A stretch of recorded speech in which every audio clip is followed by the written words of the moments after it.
I've been hiking solo for nearly 6 years.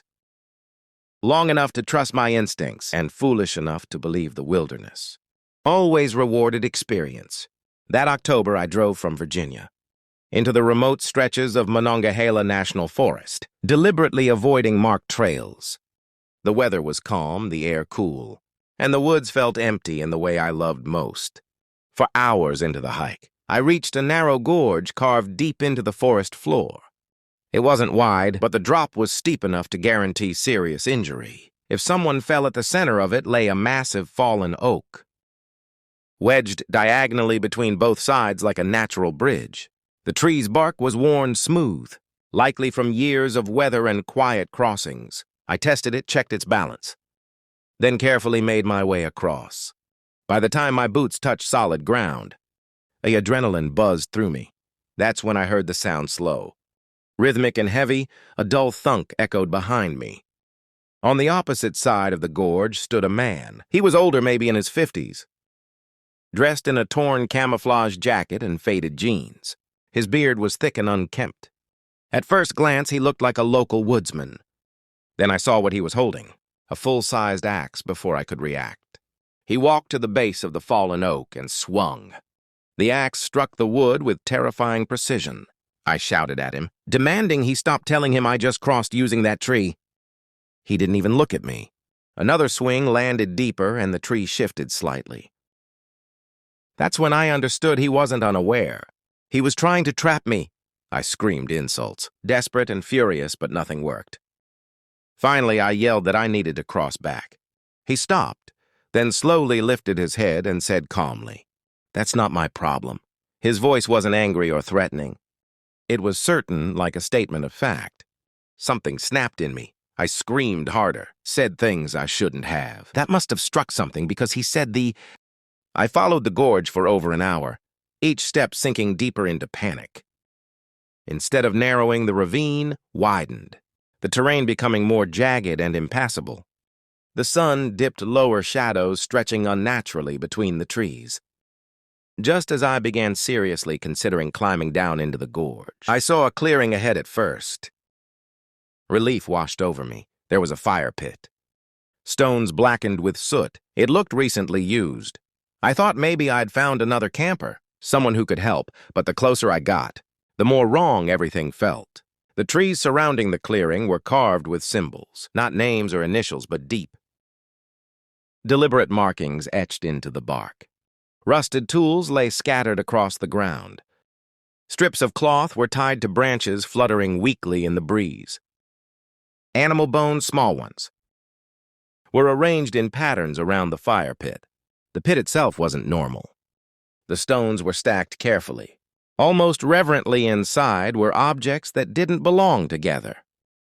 Jewelry, torn fabric, bits of metal twisted into shapes that hurt to look at.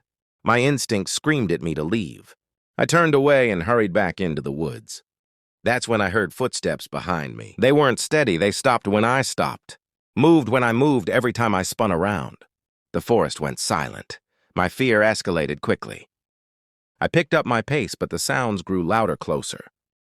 Then I saw movement, a figure ducking behind a tree. Then another further to the left. They weren't hiding anymore.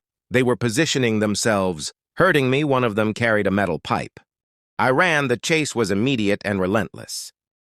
One of them screamed not words, just raw animalistic noise. My lungs burned as I sprinted through uneven ground. Just as my legs began to fail, I saw another fallen tree crossing the gorge, smaller. Riskier, but I had no choice. I crossed without thinking.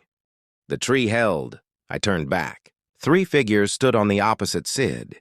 Months later, in a completely different forest in northern Minnesota, I found myself lost again. I had gone off trail chasing the solitude I once loved. The woods were quiet, too quiet. Then came the rustling behind me, every 30 seconds matching my pace.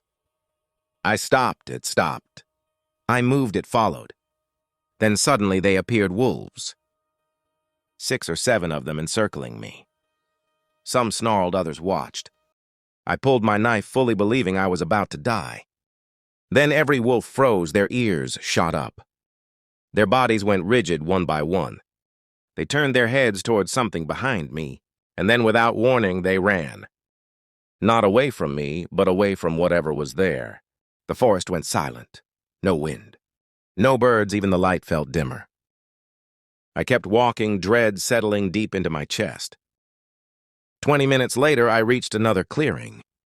Symbols carved into trees, bones hanging from branches, rusted objects swaying gently. And then I saw the smoke thick. Black smoke hovered 6 feet above the ground. It didn't rise, it didn't move.